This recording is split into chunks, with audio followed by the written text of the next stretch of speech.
This is problem 7-158. It's on page 371. A heat pump that operates on the ideal vapor compression cycle with refrigerant 134A is used to heat a house. The mass flow rate of the refrigerant is 0.15 kilograms per second. The condenser and evaporator pressures are 900 and 240 kilopascals respectively.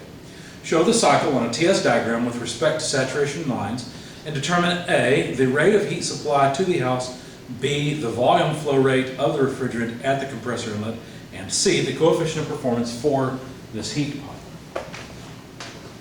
So let's begin with what was given. The mass flow rate of the R134A was given as 0.15 kilograms per second. And then if you look at the TS diagram for the standard vapor compression refrigeration cycle,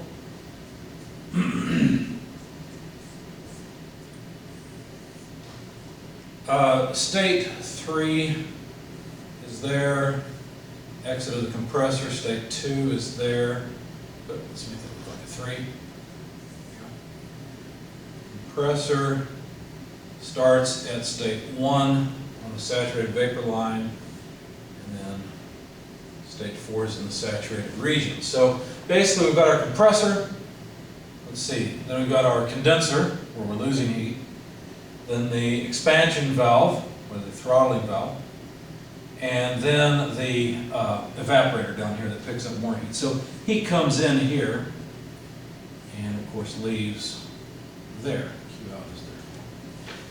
But what they told us was the pressures on the high and low sides. They said that condenser and evaporator pressure. Well, the condenser and evaporators are these two almost horizontal sections where heat flows into and out of the system. So, in fact, this is the evaporator, and that's what they said was at 240 kilopascals. Let me move my arrow over just a little bit. So 240 kilopascals. And then the high pressure side was 900 kilopascals. Now, you got to understand that it's pretty obvious this lower line, 1 to 4, it's pretty obvious that process is isothermal, in other words, at constant temperature, and isobaric at constant pressure. But it's not as obvious that the process from 2 to 3 is an isobaric process as well. It's a constant pressure process. What that really means is that the pressure in state 2 and 3 are equal and is the 900 kilopascals we were given. The pressure in states 1 and 4 are equal and is the 240 kilopascals we were given. So that's the information we were given, and what we'd like to do is, of course, make the TS diagram, but also find the heat transfer rate into the warm area, because remember this is a heat pump. The volume flow rate in state 1, this is a little different than one of the things they usually ask for, and then the coefficient of performance of the heat pump. And the way they worded that is the rate of heat supply to the house. So you got to understand that there's a house sitting here somewhere. And basically this unit is, well, for the most part outside, not exactly, but so this heat flows into the house. So whatever work flows in here, plus heat that flows in here flows into the house, or at least in the real world it would be a little less, but for our purposes that's close enough.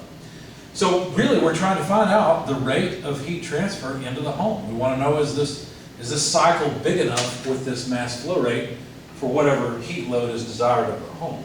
But they didn't tell us what it was, but that would be the reason for asking this sort of question.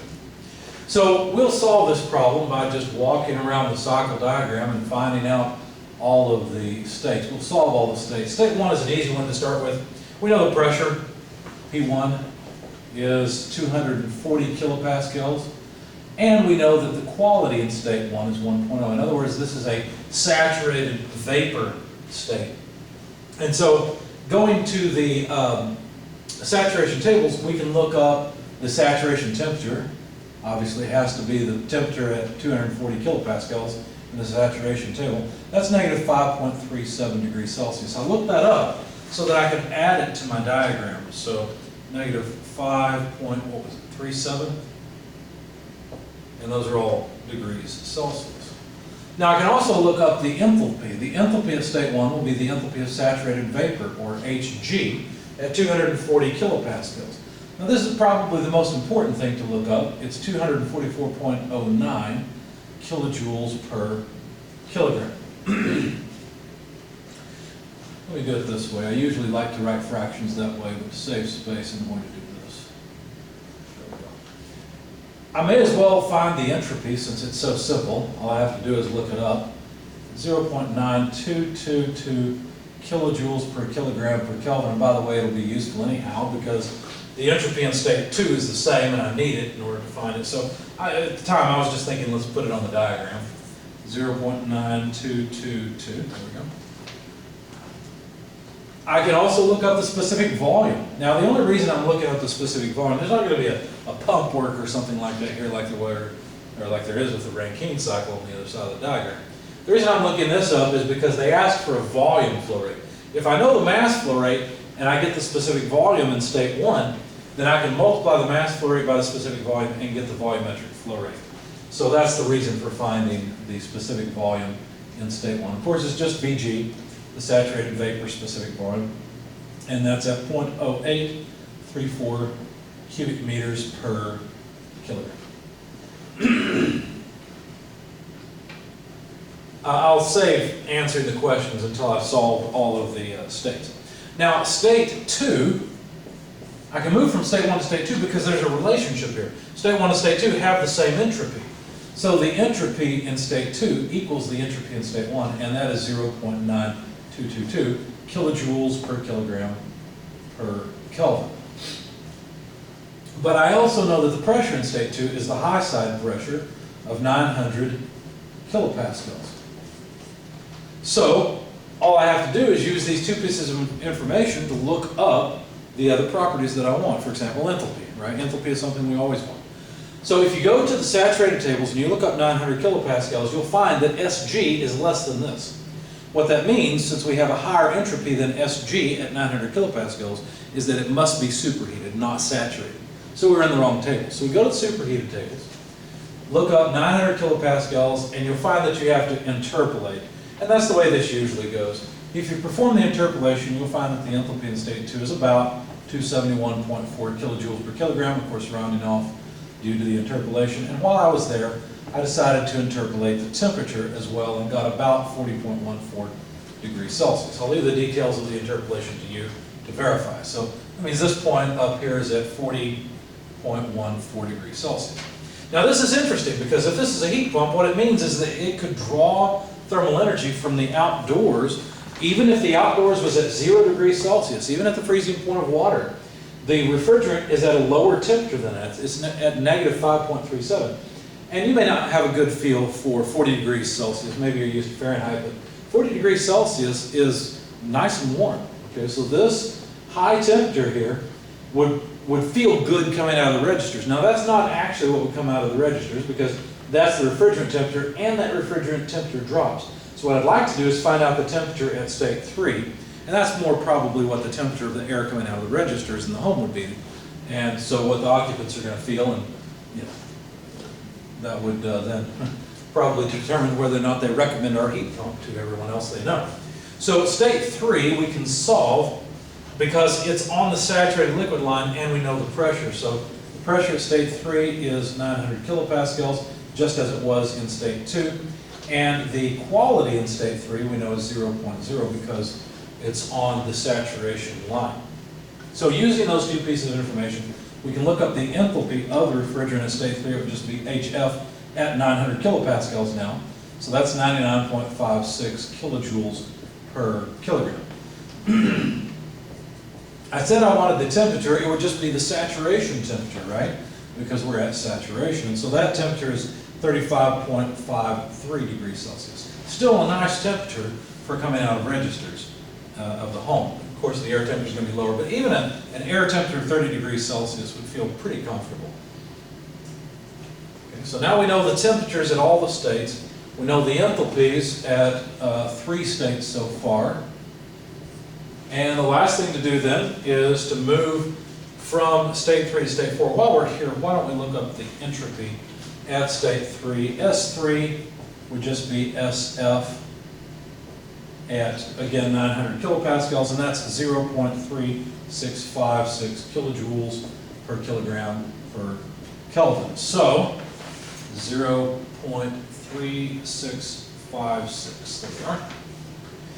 Okay, the last thing to do then is to move from state 3 to state 4, but that's a pretty easy thing because that's moving across a throttling valve.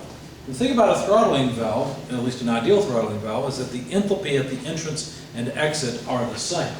Now it's not obvious on this TS diagram, but on a pH diagram for this refrigerant cycle, it'd be easy to see because states 3 and 4 on the enthalpy horizontal axis would be directly above one another. So in other words, they would have the same enthalpy.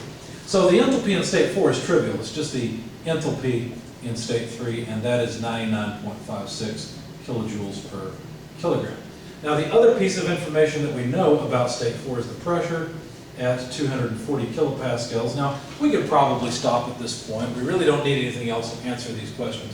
But I want to be complete, so I want to find out other things, for example, the quality, and I'd also like to find out the entropy here. So if you look at 240 kilopascals and this enthalpy, you'll find it's between HF and HG. It's more than the enthalpy of saturated liquid, but it's less than the enthalpy of saturated vapor. What that really means is that at this state, there's a mixture of vapor and liquid. And so, trying to think if we could, no we can't. All right, so we could, but I don't want to go to the book and look it up. I was going to add the entropy here at that point, but there's no point. We're more interested in the enthalpies of the two places. So the quality in state 4 can be calculated based on the enthalpy, since we know the enthalpy, and the enthalpies of saturated vapor and liquid.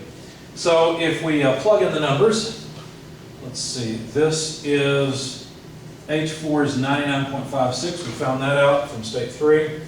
HF is 42.95, these are both kilojoules per kilogram.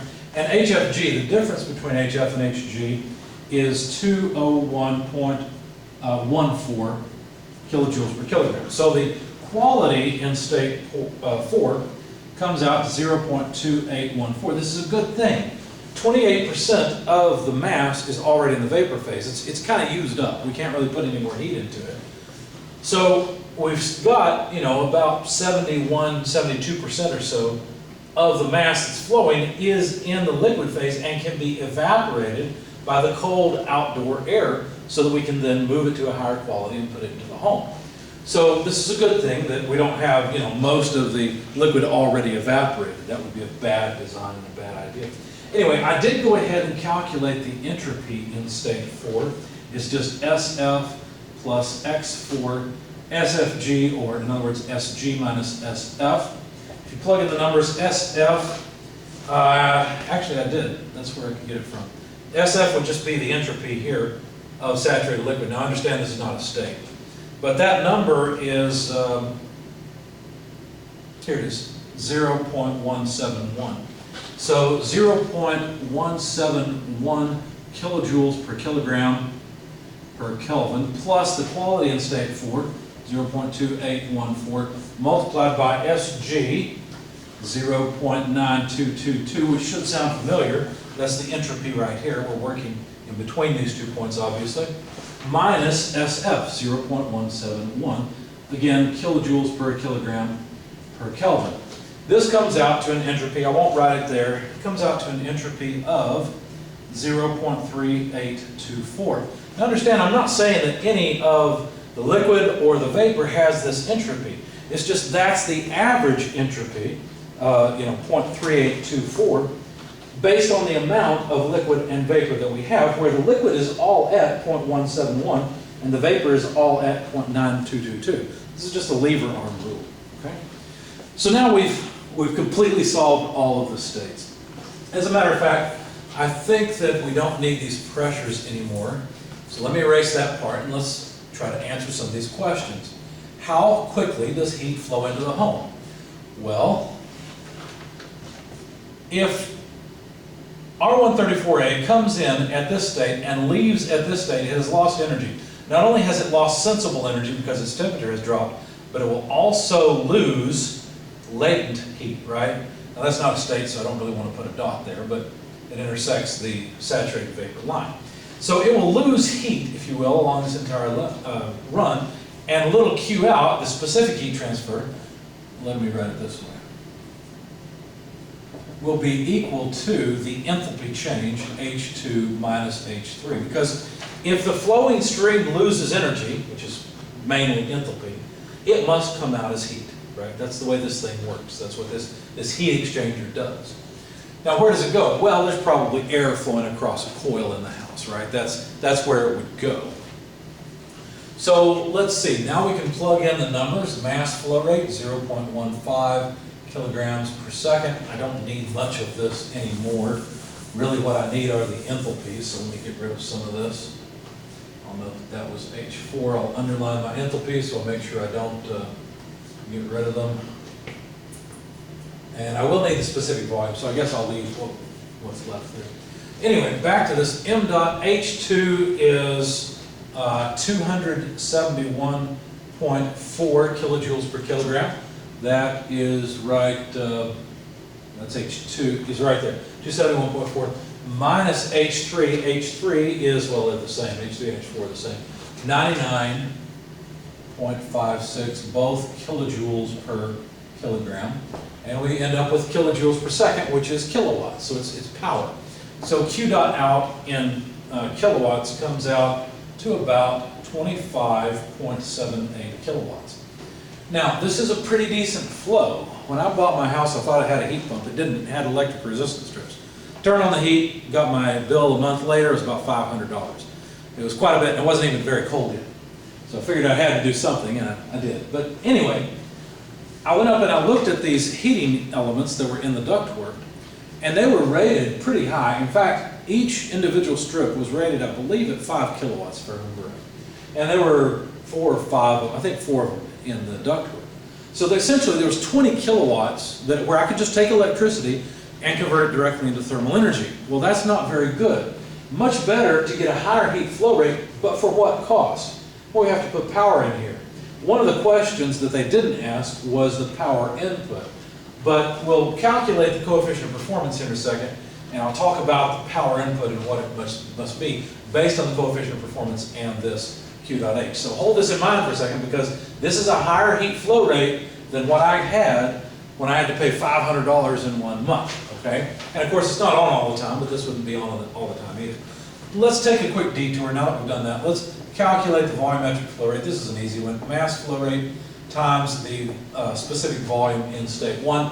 Well, that's 0.15 kilograms per second, and the specific volume is 0.0834 cubic meters per kilogram. As the kilograms go away, we'll have cubic meters per second, and that is a volume flow rate. That comes out to about 0.0125 cubic meters per second. Now, this is a volumetric flow rate. It is a gas, and so this kind of helps you decide how big the pipe needs to be based on the maximum velocity you'd like to have through those pipes. So that takes care of V dot 1, but we need the coefficient of performance. That's the last question. And the coefficient of performance is really, really useful, because the coefficient of performance of the heat pump says, you know, how much do you get out over what you have to put in. So in my case, my electric resistance strips were 100% efficient, which sounds great, except I could have used that electricity more intelligently with a heat pump to pump an even larger amount of heat. Let's see how much it would have been, or at least we'll estimate it. How would we calculate this coefficient of performance of the heat pump? Well, it's pretty easy. All we need to do is realize we can write this in power form, or we can write it in specific flow form instead, QH over WN. Because the only difference between these two is a mass flow rate of the refrigerant, and that mass flow rate just cancels. So we can write it this way, and it's fine. But the heat transfer in, well, that occurs between states 1 and 2. I'm sorry, 1 and 4, pardon me. So that would be, no, I'm sorry, not in, out. I'm sorry, it's this one, Q out, because it's Q on the high side. So that's between state 2 and 3, my fault. So H2 minus H3.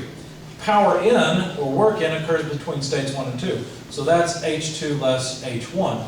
Notice we didn't really need H4 in this equation, right? In fact, we haven't used H4. We could have skipped this, but I wanted to go through it to complete my diagram. So anyway, the enthalpy in state 2 is 271.4. The enthalpy in state 3, I almost erased, 99.56. The enthalpy in state 2, again, 271.4, and the enthalpy in state 1, 244.09. When you plug all this into your calculator, you'll find that the coefficient of performance is about 6.29. What does that mean? Well, that means I can get over 6 times the amount of energy that I paid for. That's what this ratio means, right? If I pay for 1 unit of energy, I'll get 6.29 units of energy into the home. Now, one of them I paid for, right? But the other 5.29 I got for free. The other 5.29 I pulled from the atmosphere, pulled it out of thin air, because it's there, right? There's energy there. There is thermal energy. Even though the air is at 0 degrees Celsius, let's say, there is still thermal energy available that can be used for heating the home. So what does this really mean? Well, it means instead of paying $500, I could have paid less than $100 for that heating for that month if I had had this heat pump operational at my home, because I would be getting, 6 times what I paid for. So divide the $500 roughly by 6.29, and that would be how much electricity I would actually have to have purchased. So a heat pump, would take my electric bill from $500 down to less than $100. So you better believe that once I figured out that the house, though advertised as coming with a heat pump, did not, I immediately went out and started looking for a heat pump, and I bought one as soon as I could and put it in. Because of this reason, because it's not that you're getting an over 100% efficiency. What it is that it doesn't take very much work to go out and grab some thermal energy and move it into the home. And that's counterintuitive to people, because people think of, if it's cold, there's no energy there, is the way that most people's intuition works. But that's not the case. There's a lot of thermal energy available in the air. You just have to know how to concentrate it, which is essentially what this heat pump does, to move it up to a higher temperature so that it could be useful in the home for heating the home.